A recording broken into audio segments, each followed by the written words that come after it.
Good evening, ladies and gentlemen. I've always considered the most useful activity of any introducer to be getting out of the way of the main speaker just as quickly as he decently can. And so tonight, when I'm sure that we all have a provocative and interesting talk to hear, I intend to get out of the way in very short order of this speaker we're going to have the privilege of hearing this evening, because I'm sure the widely known television journalist and personality we're about to hear has a great deal to say. Sander Vanocur is a graduate of Northwestern University. Later, he attended the London School of Economics. After serving in the United States Army, he worked for a time as reporter for that distinguished British newspaper, the Manchester Guardian. In 1957, he joined the staff of NBC News. Many of you will recall some of the history-making events that he covered on radio and television for NBC. In some 15 years with the National Broadcasting Company, he reported, among other things, that tragic fire in a Chicago area school that killed almost 100 children. He covered 3 presidential conventions, campaigns, and elections for NBC, and he reported the 1972 election for his present employers. He was on the scene in California that night when Senator Robert Kennedy was fatally wounded, and he took part in the NBC coverage in those following days. Mr. Vanocur joined the news staff of the public broadcasting system, along with another former NBC colleague, Robert McNeil, just about a couple of years ago. And there he has reported the politics and the national trends of the last year. And I would guess it's safe to say he's also had somewhat of an inside view of a crucial struggle that I think has received all too little general public attention. And that has been the fight for survival of public television as a reporting agent that would be free of control by whatever administration is in power in Washington. So this is a man who's seen many a campaign, many a struggle. He's reported them well, and he will again. And he has plenty of things to say tonight. So I intend now, as I indicated, to let him say them. As a teacher of broadcast journalism, I'm happy to introduce to you a distinguished radio television newsman. Will you help me welcome back to C.Y. Stevens Auditorium, Mr. Sander Vanocur.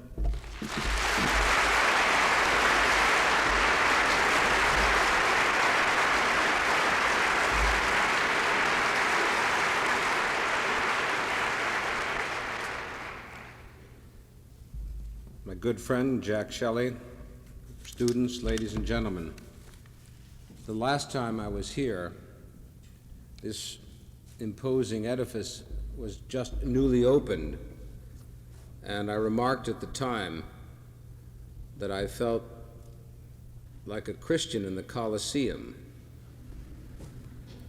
I haven't changed my opinion. It's an imposing structure. I'd like to talk to you tonight about the election, and then answer any questions you'd like to address to me about any subject, controversial and non-controversial, including public broadcasting, where I have the feeling now of the man who said, "I'm not paranoid, but why are they following me?" With regard to the election, in one of the postmortems regarding the election, Mrs. Jean Westwood, the chairperson of the Democratic Party, observed that McGovern didn't get his message across. At the risk of adding to Mrs. Westwood's other pending problems, which will reach a climax on December 9th, which may result in, for her, politicus interruptus,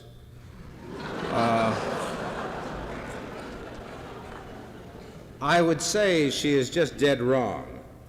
McGovern's problem is that he did get his message through to the American people quite clearly, and that was his problem. Saying this reminds me of a story that I heard about the late Estes Kefauver when he was campaigning in Minnesota when they had a presidential primary in the 1956 campaign against the late Adlai Stevenson. Kefauver, then campaigning in the 9th Congressional District, which was up on the Mesabi Range in the northern part of Minnesota, was about to go to sleep when there was a knock on the door. An aide told him he couldn't go to sleep. There was a delegation, yet another delegation, to see him. Who was in the delegation? Kefauver asked. His aide outside the door paused and said, "Indians, Senator." "Indians," said Kefauver. "What's their problem?" "What's their problem?" replied the aide. "They're Indians, goddammit, Senator. That's their problem." And so, in a similar sense, McGovern's problem was he was McGovern. I hope this will not be as simplistic as I have made it to appear. A gentleman from Arlington, Massachusetts, with obviously some knowledge of psychiatry, wrote a letter to the New York Times on November 13th, suggesting that McGovern's problem stemmed from people perceiving him correctly and realizing that had they elected him, he would have done what he would do, said he would do, about honesty, integrity, and openness in government. And this, for them, was too painful to contemplate. This gentleman then observed that it's often observed in psychotherapy that a patient will choose between the pain-producing comfort of the psychological status quo rather than take the jump into the often painful unknown of healthy functioning. He conjectured that in the case of the election, people had a deep anxiety that without corruption, the system would break down, and that without duplicity and the comforting knowledge that almost no political statement was truth, the machinery of government would simply stop functioning. In the first interview McGovern gave after his defeat from the Virgin Islands, McGovern made it perfectly clear he had failed to learn his lesson. He still was an outraged man, incapable of keeping down his outrage about the war, about espionage and sabotage at the Watergate, millions of dollars of secret campaign funds, and the like. His mistakes, he continued to claim, were, as he put it, mistakes of the heart. The administration's actions, he said, were not mistakes. They were, in his words, conniving, deceitful, underhanded deals. Toward the end of the campaign, with, it must be said, a good deal of help from McGovern, who continued to see the campaign and talk about the campaign as a struggle between the forces of good and the forces of evil, reporters and columnists tended to picture McGovern failing because he still behaved as if he were following his first calling, the ministry. Unless I am misreading what was written and said in certain quarters, or reading into the statements meanings that were not there, I confess to detecting a certain sigh of relief among my brethren, or some of them, that at last there be an end to all this prattle about political morality. In terms of political morality, I think most of us feel more secure with Thomas Hobbes than we do with George McGovern. We may be very much like the two men in a recent New Yorker cartoon, standing at a bar, where one said to the other, "Listen, Nixon's not dumb. If the country wanted moral leadership, he'd give the country moral leadership."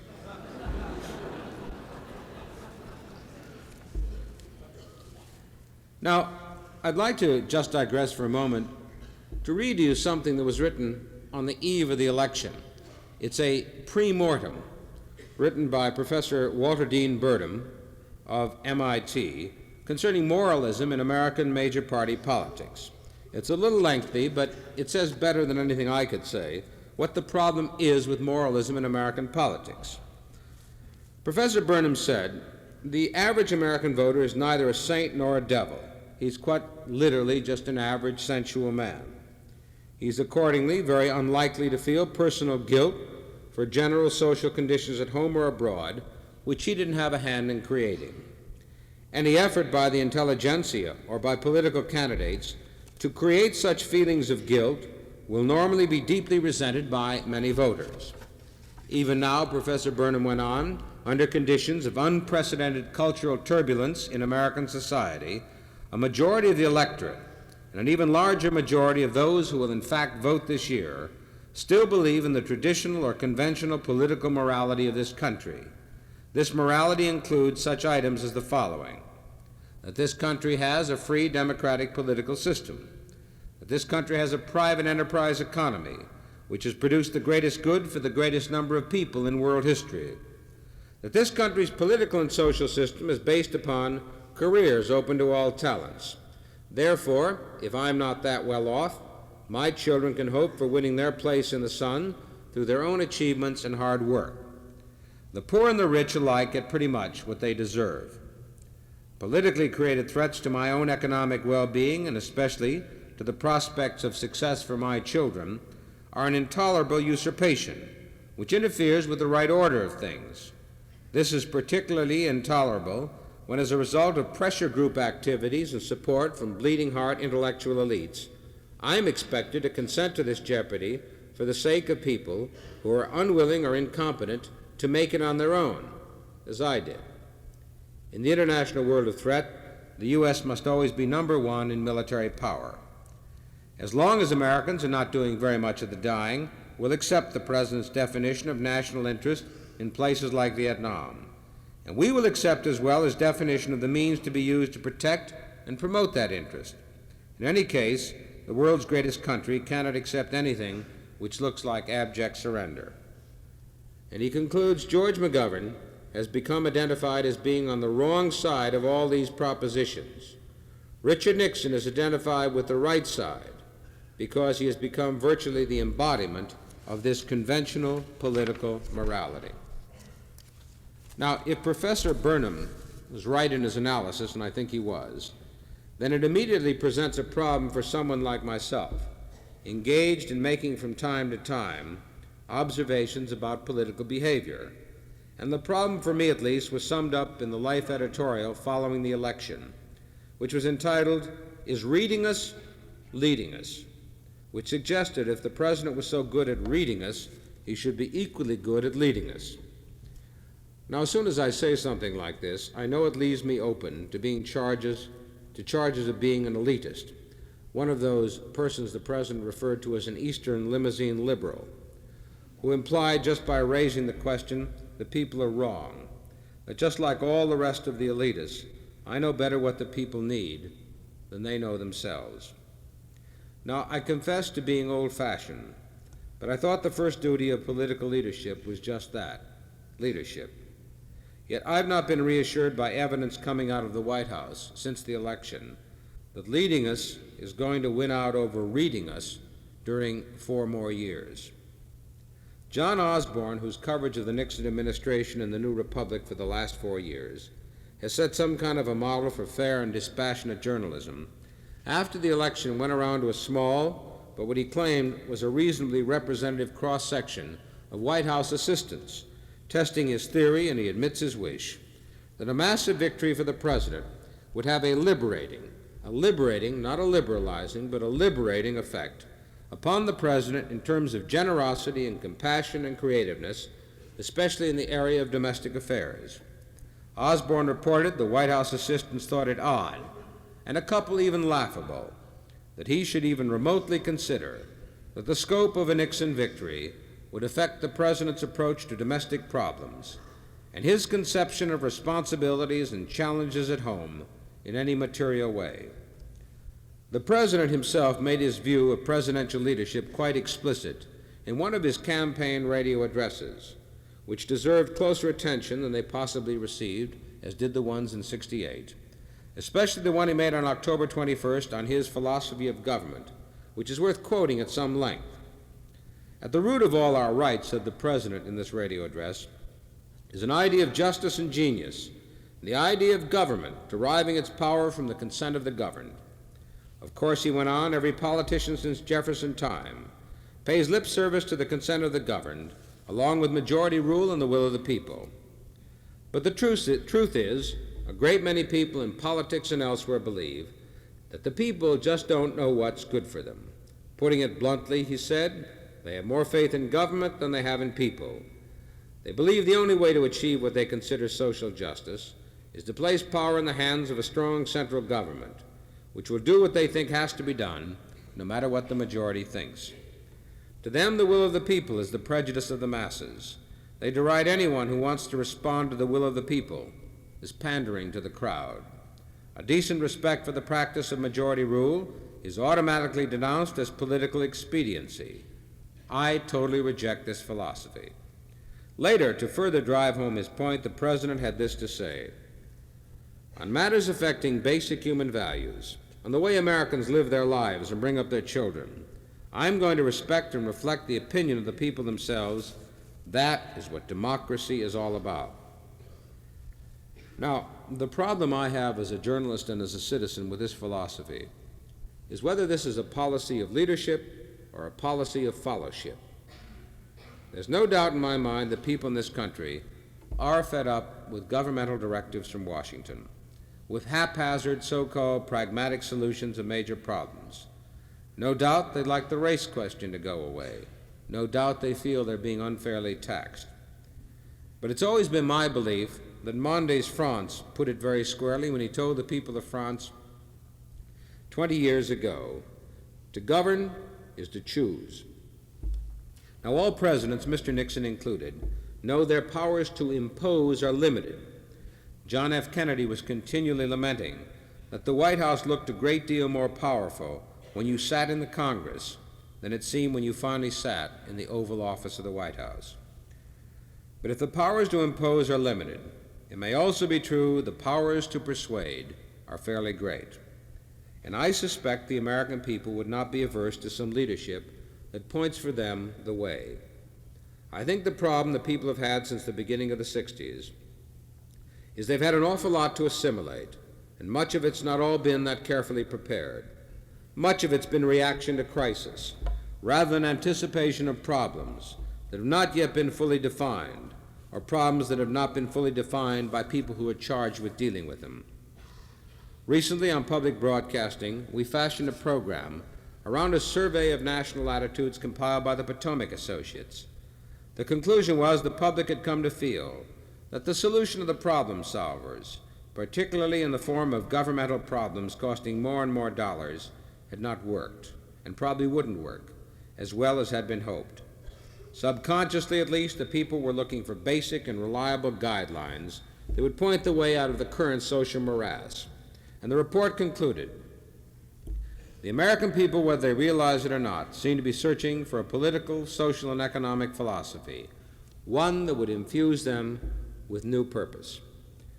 I cite this survey in the hope we don't go overboard in suggesting that the election results suggested a mandate for no change, for things as they are, for a president to follow, rather than for a president to lead. Business Week, which is certainly not an elitist publication or the Bible of limousine liberals, said in its post-election issue, the sensitive issues that McGovern raised are no less sensitive because he was defeated. In the years ahead, someone, perhaps Richard Nixon, will have to develop effective answers to great questions that McGovern tried and failed to answer. McGovern, said Business Week, grossly misjudged the willingness of the American voters to accept good intentions in lieu of workable proposals. But he was not necessarily wrong in his diagnosis of the issues that trouble them. The pollster Lewis Harris, in a speech after the election to the National Press Club, reminded us in May McGovern was only 7 points behind President Nixon in a Harris poll, 48 to 41. And Harris said he held a lead in the East. He was in striking distance in the Midwest and West. He was ahead in the big cities and only a few points behind in the pivotal suburbs. He led among the young, was only 1 point behind among independents, was only 6% behind among the 15,000 and over group. Clearly, he had a golden opportunity to put together a coalition for viable change that could bring him within striking distance of the president.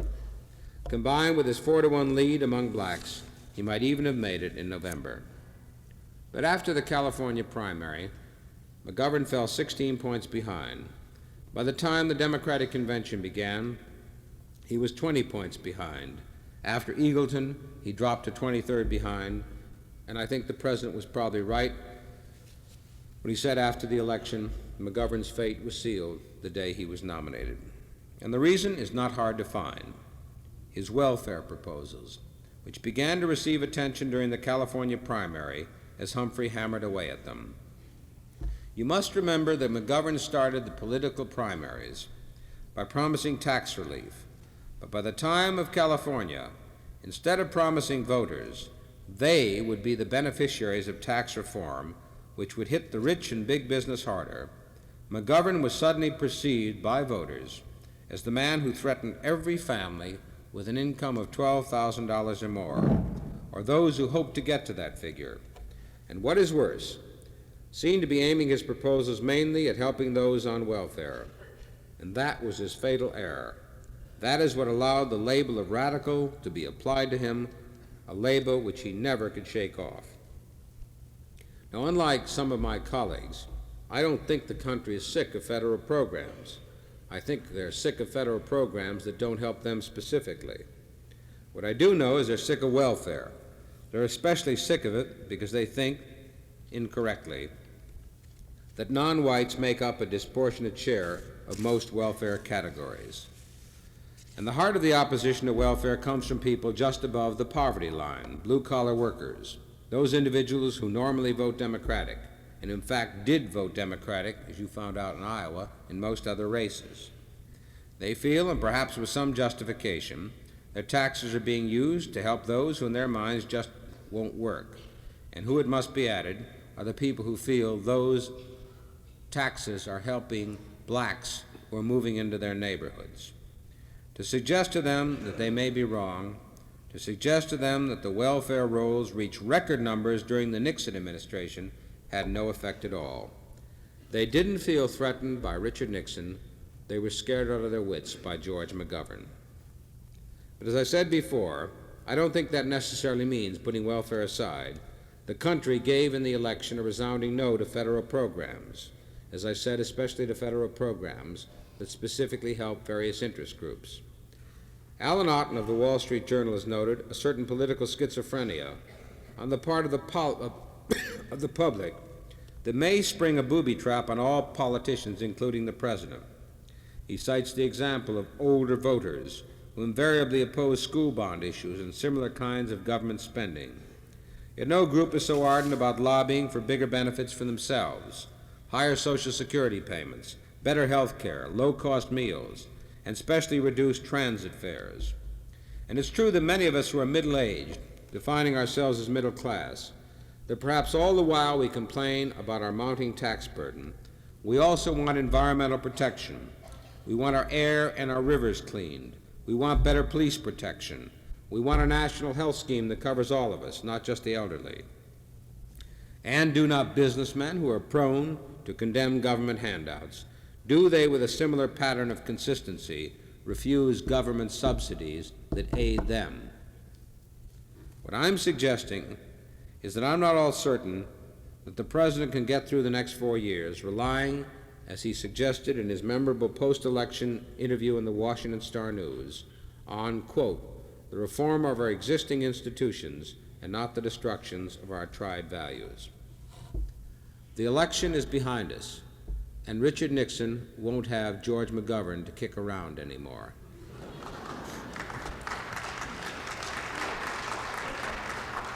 And if the President thinks he has some kind of a mandate, the Democrats in Congress may think they have some kind of a mandate too. There's after all a senator named Edward Kennedy who has said far more radical things than George McGovern ever dreamed of saying. There is Senator Mondale, who won re-election in Minnesota, whom some talk of a candidate in 1976. A candidate, by the way, who took an absolutely unequivocal position on busing. And there's Wilbur Mills, the chairman of the Ways and Means Committee, who seeks and might become the Speaker of the House of Representatives within the next 4 years. And if any or all of the above mentioned, or others, decide they have a better sense of what the electorate wants, especially an electorate that can be radicalized, not simply in terms of what used to pass for political left and political right, but radicalized in terms of volatility. In short, an electorate that can change its mind rapidly on issues central to what is construed to be in its own personal interest. And the President may simply not have the free hand he thinks he has. If I have learned anything in Washington, it's how ephemeral is power.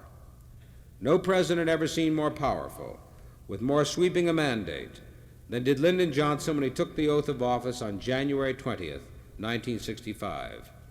Yet 2 years later, because of the Vietnam War, he was involved in a struggle for political legitimacy, a struggle which ultimately he lost. I don't know if this is going to happen again, but if we are in, as Professor Burnham suggests we are, one of the deepest transitional crises in our history, then the President may, sooner than he thinks, be facing his own personal crisis if he fails to realize that sometimes the task of a president is to recognize that the greater good demands actions which are not popular, that sometimes the health and well-being of this democracy demands that the presidency be seen in terms that President Nixon's hero, Woodrow Wilson, once defined it as being preeminently a place of moral leadership. Thank you.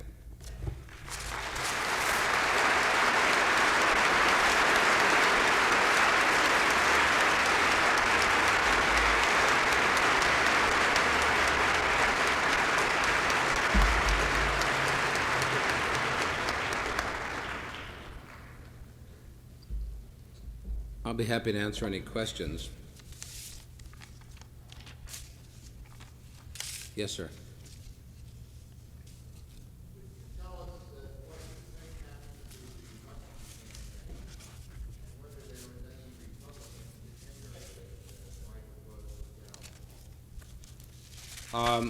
Senator Muskie, if you heard the question, what happened to Senator Muskie's campaign? Was there any chicanery that the Republicans caused in it? Senator Muskie has said, the Washington Post has reported, that there were attempts to disrupt it. I haven't any personal knowledge. There seems to be a pattern, and Senator Muskie is not a man to make those charges lightly. For the sake of argument, assuming that there were these incidents, I still don't think that is what caused Senator Muskie's rather instantaneous demise. Senator Muskie, I think, made a mistake in assuming that because he was the leader in the polls, that he got endorsements from leading political figures, that he got a great deal of money, that automatically ensured him the nomination. Primaries are quite different than general election campaigns, as George McGovern found out. The senator, it seemed to me, suffered from a lack of definition. There was no doubt in the primaries as to where George McGovern and George Wallace stood. There was some doubt as where Ed Muskie stood. And just as George McGovern was wiped out with the phrase radical, Ed Muskie, by seeming to cry, it's never been established that he did actually cry on that Saturday in front of the Manchester Union leader, sort of wiped himself out, because even though a fraction probably of the American people saw it, the stigma attached to him, and he was never really in the race after that. I think even without that incident, he would have not survived any further than he did, which is the Pennsylvania primary. Ed Muskie just was a man who was ill-defined in the minds of voters. So even if I say there was chicanery on the part of Republicans, I don't think that was the total cause of his failure. Something had happened in American politics, and he didn't sense it. Those people who endorsed him couldn't deliver. McGovern's people could deliver and did in the primaries. McGovern's organization, I have no hesitation in saying, in the primaries was the best political organization I've ever seen in American politics. Yes. Yes. What do you think of the Daley getting thrown out of the Democratic primary? What do I think of Mayor Daley getting thrown out of the Democratic convention?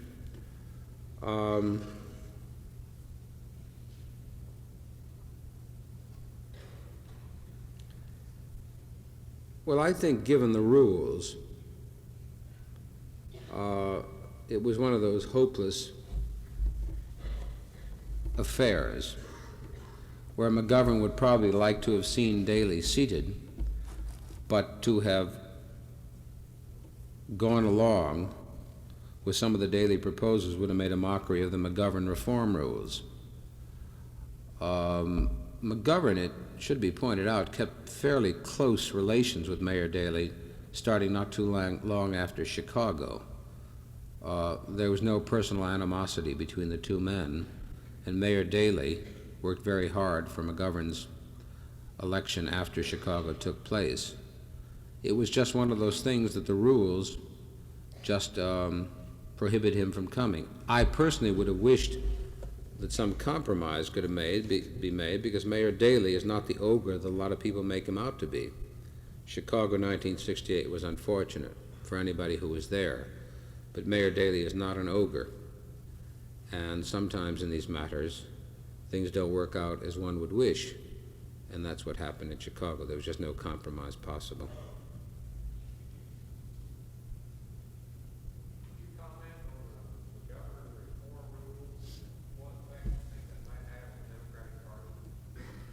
The McGovern reform rules, which are being chastised now, are not going to go away. I think it should be pointed out, I came out to Iowa in January for the precinct caucuses, and it was perfectly possible for organized labor, here and elsewhere, to fill its quotas. You could have found young union leaders, you could have found young blacks in organized labor and women in organized labor. Much of the criticism about the so-called quotas, it ill behooves some of the trade unions that were after McGovern to talk about quotas. Some of the craft unions employ devices that are almost medieval in character. The reform rules, I think, opened the party up.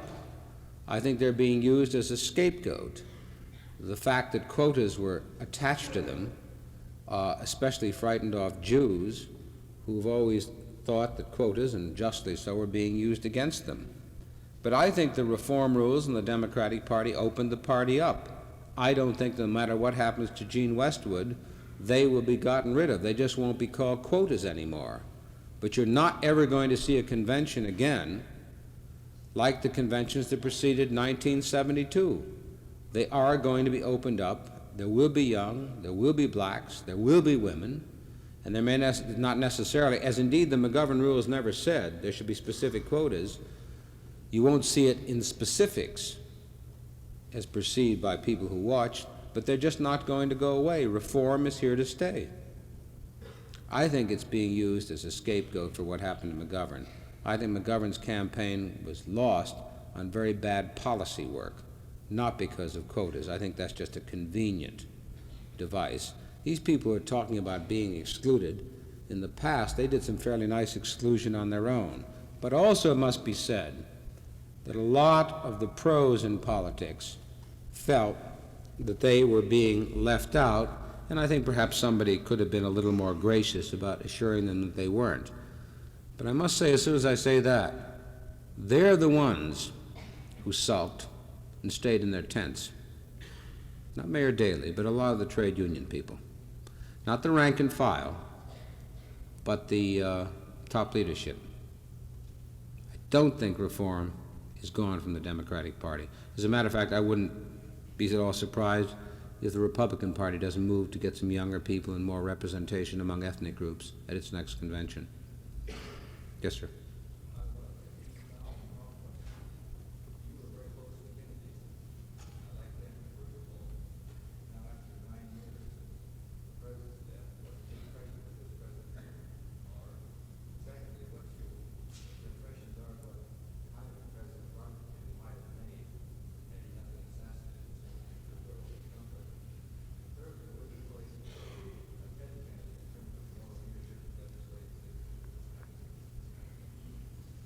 I'm asked about my assessments of President Kennedy, what kind of a president Robert Kennedy might have made, and Ted Kennedy's capacity for moral leadership with the possibility he might be the nominee in '76.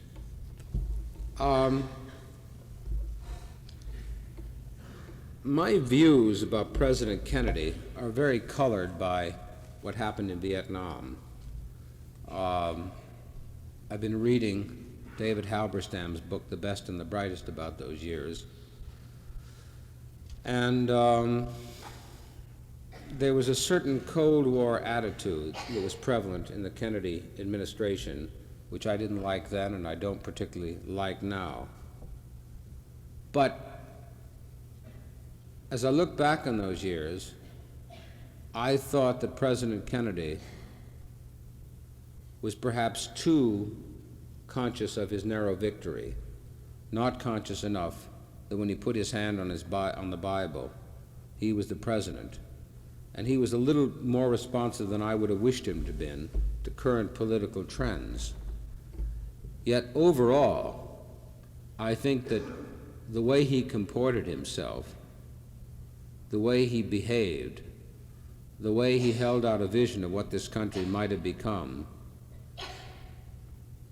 still sticks in my mind and makes me look back on those days as being days when you could wake up and believe the world had some promise.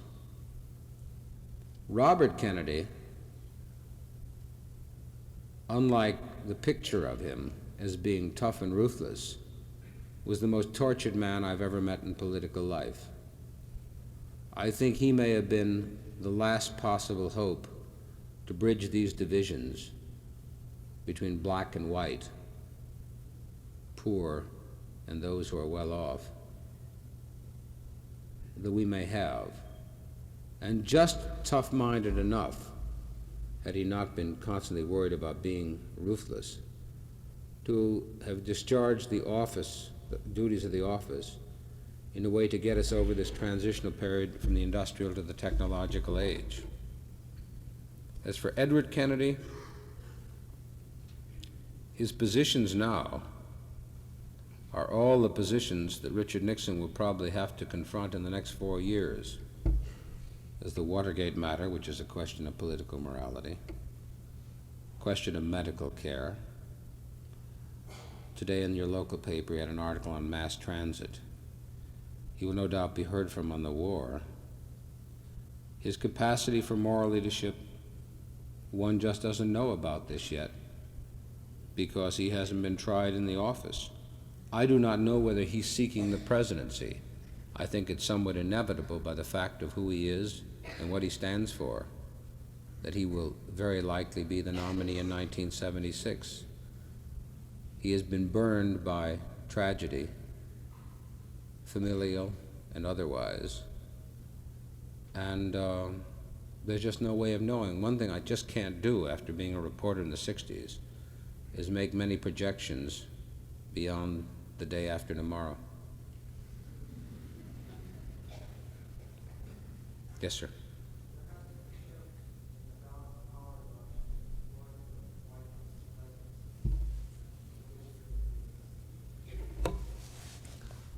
The question is, there's been a shift in the balance of power between the executive and the Congress. What do I think about it? I deplore it.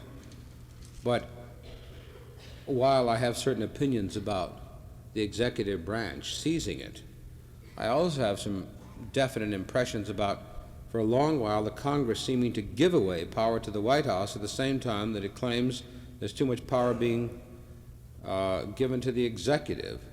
I was shocked when the House of Representatives agreed to give the President the right to impose the $250 billion limit on spending, which gives to the executive a power that's written in the Constitution for the Congress.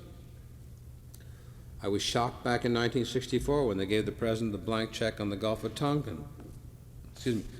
But I think it's up to the Congress to reassert its power, to grab it back. I am worried about this power being transferred to the executive because I don't think that all wisdom resides in the executive. I think the executive has become all-powerful. We have wars without the declaration of Congress, as specified in the Constitution. In the last couple of days, Congress has had the pollution bill thrown right back in its face when the President has told Ruckelshaus, head of the Environmental Protection Agency, he's not going to spend anywhere near what Congress decreed that he should spend on it. And what is Congress to do? I think Congress has to assert itself. For example, if Congress wants the war ended, Congress can just stop voting the funds for the war.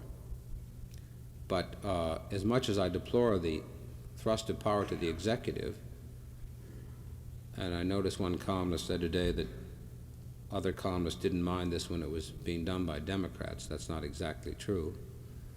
I think that Congress has no one to blame but itself. Physician, heal thyself is my motto as far as Congress is concerned. Yes. What is the situation in public broadcasting, the political implications? Well, the conditions are terrible right now. Just awful. Public broadcasting, which I never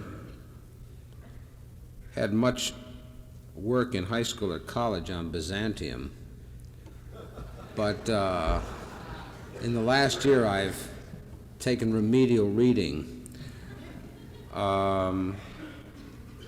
Strikes me that public broadcasting was viewed with great affection by everyone when it was a toddling little infant showing signs of incipient arthritic behavior, when it was showing learned discussions about rock formations in the Rift Valley at 6:30 in the morning. But when it began to get slightly sure-footed and began to show things like Dream Machine, Sesame Street, Zoom, Electric Company, Elizabeth, Henry, Spassky and Fisher, suddenly this little toddler got to be a great threat. My coming apparently didn't help matters much. I never received so much publicity in all the 15 years that I've been at NBC as I did when my salary was released. It made me want to do a lot of work so I could convince people I was being paid by the word. Kind of working on space rates. I think the situation is quite simple. This administration has drawn a bead on public broadcasting. Mr. Whitehead, whose functions I don't remember being outlined in the Constitution or any table of organization that I can recall in the federal government, and whose powers seem greater over broadcasting than the FCC's, started making speeches about Fred Friendly of the Ford Foundation and Sandra Van Oker, formerly of NBC, wanting to do the kind of things in public broadcasting we couldn't do at the commercial networks. And he asked for decentralization, giving more powers to the local station. At the same time, he saw nothing wrong in allowing the Corporation for Public Broadcasting, with a majority now of this administration's appointees, suggesting to public broadcasting the very programs that they ought to put on.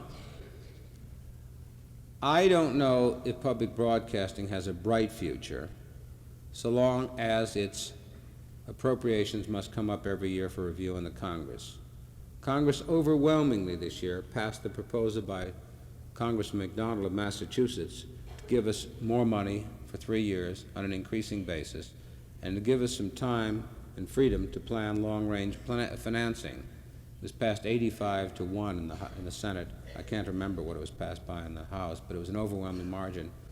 When President Nixon vetoed the bill, there was no attempt to override the veto, which indicates to me there's no constituency apart from certain members in the Congress.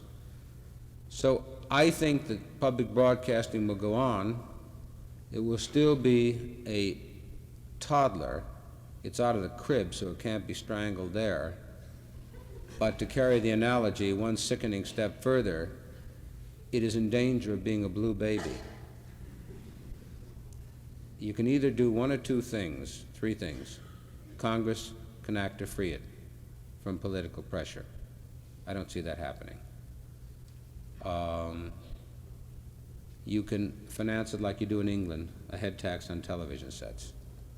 I don't think that's going to work, because people are persuaded that what they're getting on commercial broadcasting is free. Thirdly, you can finance it by donations from private individuals and large corporations. That's what John Macy, who resigned recently as president of Public Broadcasting Corporation, suggested. That might come about.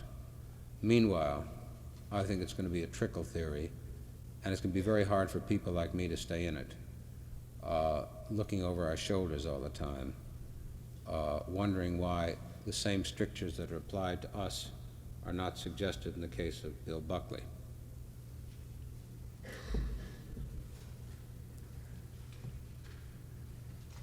Yes, sir.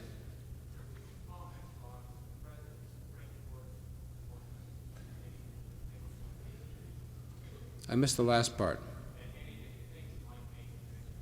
The President's Supreme Court appointments? Well, the first two I don't think need any comment, the ones that didn't succeed. I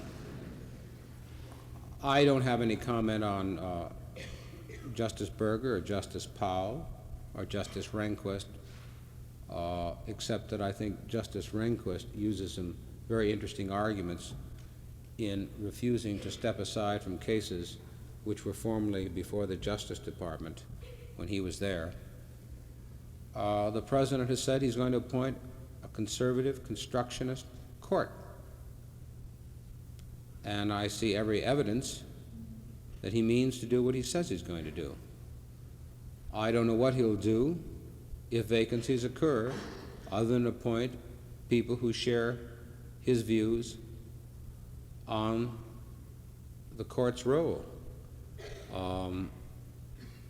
It could, if he does get a majority of his appointees on the court, control the interior life of this country to a greater degree than any actions he as president can make from the White House for the rest of this century. I take him at his word. And you can draw your own conclusions from what I've just said. Yes?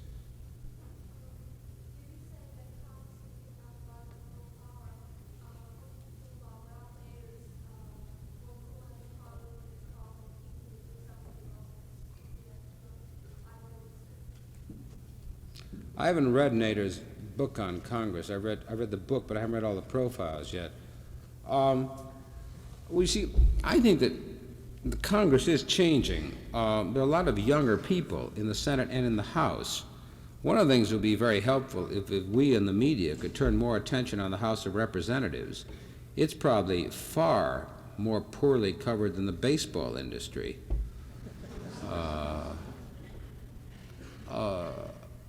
I think that the change will come from within with these newer members and by turning the spotlight of Nader, Common Cause, and the media on Congress. Things that go on in your life, that affect your lives, are done in the House of Representatives. And recall the last time you ever saw any coverage of the House of Representatives. It's true, they won't let cameras in there for a lot of obvious reasons, but you just don't see any coverage of them on the nightly news shows. Not much anyhow, not to the degree. If you ever look up and see a discussion, you'll always see a senator rather than a member of the House, unless it's Wilbur Mills or someone like that.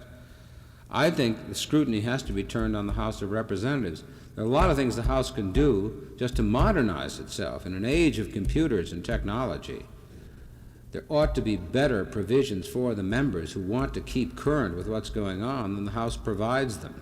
But I think the younger members are going to demand this on both sides of the aisle.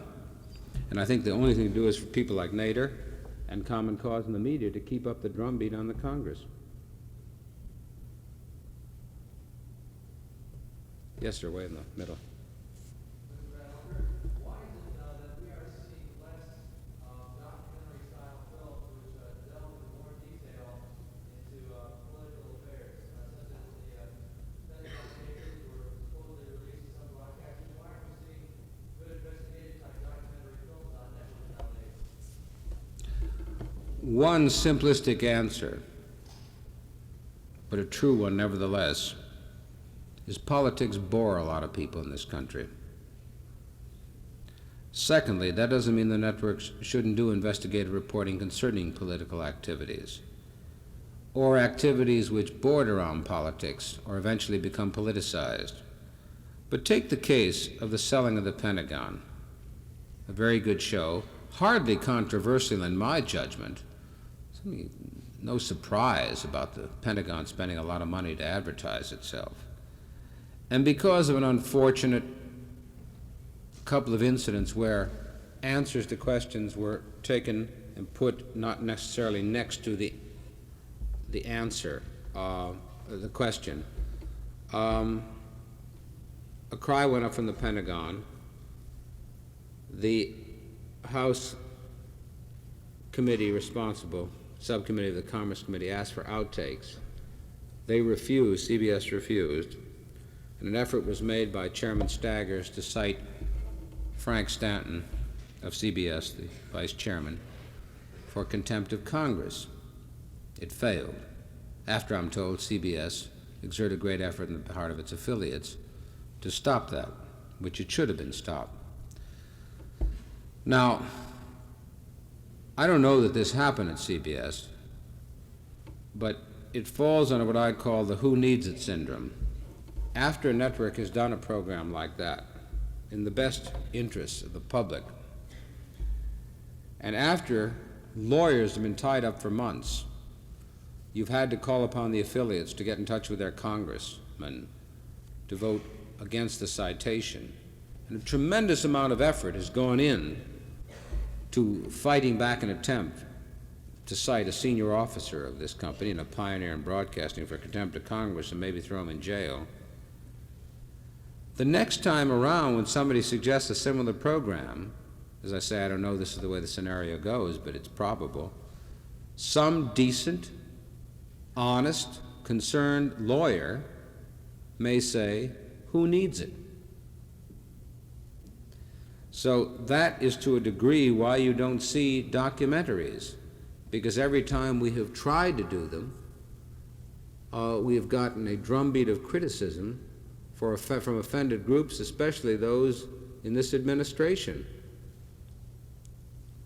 That's one reason. The other reason is they don't get large audiences. Now, it's true NBC has a regular Tuesday night hour devoted to NBC Reports, and it has First Tuesday. And these have some good things, but there's no single consistent series on the air that does investigative reporting, because it is thought they don't get audiences, they get us into trouble, therefore who needs it? I don't know that we'll ever get back to the days of documentaries as we knew them in the early 60s and the late 50s. That's just the problem. And the one thing you have to consider is that the administration has been very tough on this. And after a while, you get a little weary of fighting back all the time. And it's tough to get sponsors, though I don't fall for the line that sponsors prevent this. This is just not a propitious time for investigative reporting. I'm sorry, but those are the conditions that prevail. If anything like that might be tried at public broadcasting, outcry would be unbelievable now. But you might ask why some of the local stations in this country don't do deep investigative reporting. Some do, but a great many don't. It isn't just the networks. It's just not being done because it rocks too many boats. And I don't think television is going to rock many boats in the next 5 years. Yes.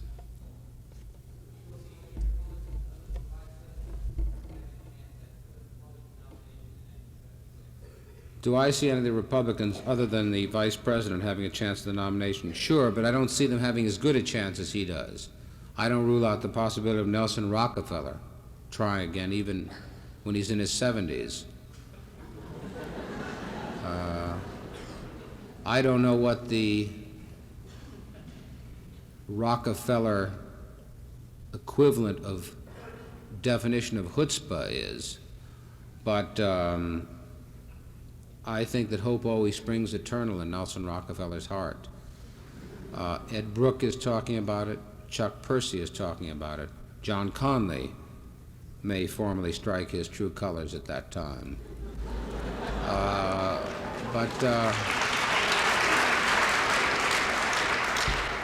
I don't see anybody having the role that Agnew will have, and indeed this poses a problem for Agnew, because he's got to figure out a way to become his own man in the next 4 years, which might necessarily mean that he has to shift away from the president, and that's not easy. It's never very easy, because he can't run as a partisan. He's got to move toward a broader slice of the American electorate or the Republican Party. But whoever wins the nomination is going to have to go through the primaries. It may be someone we haven't even heard of yet. But right now, he's in the lead. Yes, sir. Somewhat related question. Why is the Washington correspondent so willing to use the reliable source quote they refer to some statement of administration? The other one, what do you think the outcome of some of these very important tests of technical sources? We used, or have used, reliable sources because that's the way we played the game. And it took one editor, Ben Bradley of the Washington Post, to finally tear apart the curtain and say, this is the way the dirty little secret works. And he was underwhelmed by the support he got from his fellow journalists. Because it's very cozy and nice to think you're one of the insiders. I'm appalled at the way we're used. I was shocked to read in the paper yesterday morning that when the president of Camp David talked about the announcements of Richardson and Weinberger, no questions were allowed. And nobody, according to the news reports, I don't know if there were protests, but it was accepted. We haven't seen the president much for the last 6 months in news conferences or on the campaign trail. We took it. When Richardson held his news conference, I wasn't there, but the way I read in the paper was he wouldn't permit any questions about defense.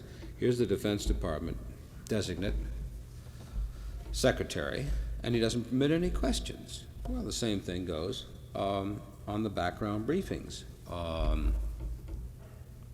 don't recall many questions at the Kissinger briefing, which was on the record on October 27th. To the effect that it may not be necessarily so about peace being at hand. I think the problem is that we like, or many of the people in Washington like the system as it is.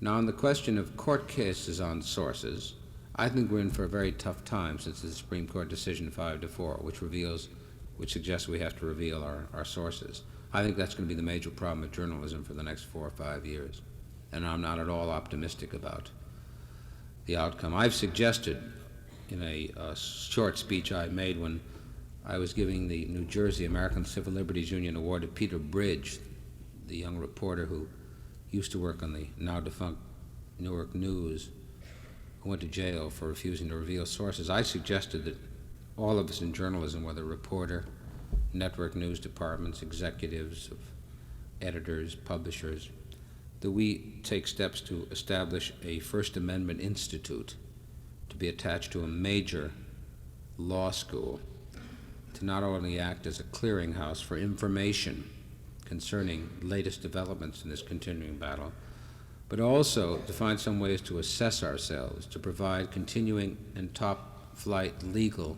counsel to any reporter who may find himself in a predicament where, in the case of Peter Bridge, his paper is defunct, or in a case where he may not think that his newspaper or his broadcasting organization's interests are necessarily the same as his, which they may not be, and he wants to hire his own counsel.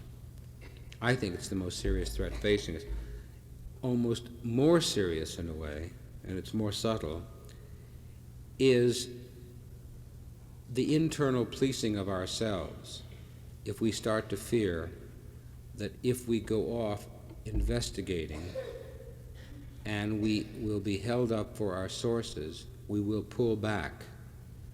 Well, we'll be the immediate loser, but the public will be the long-term loser. And that is what worries me, self-denial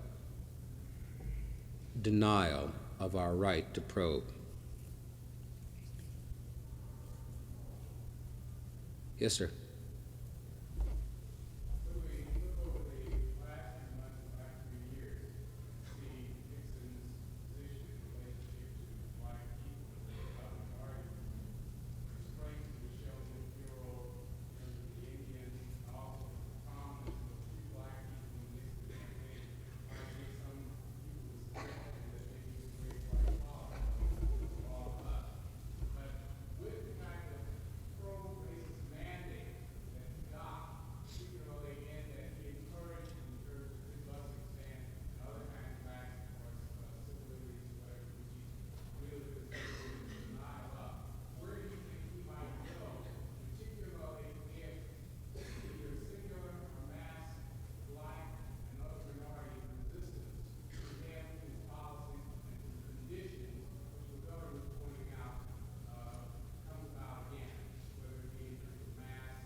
I don't know, and I'm almost...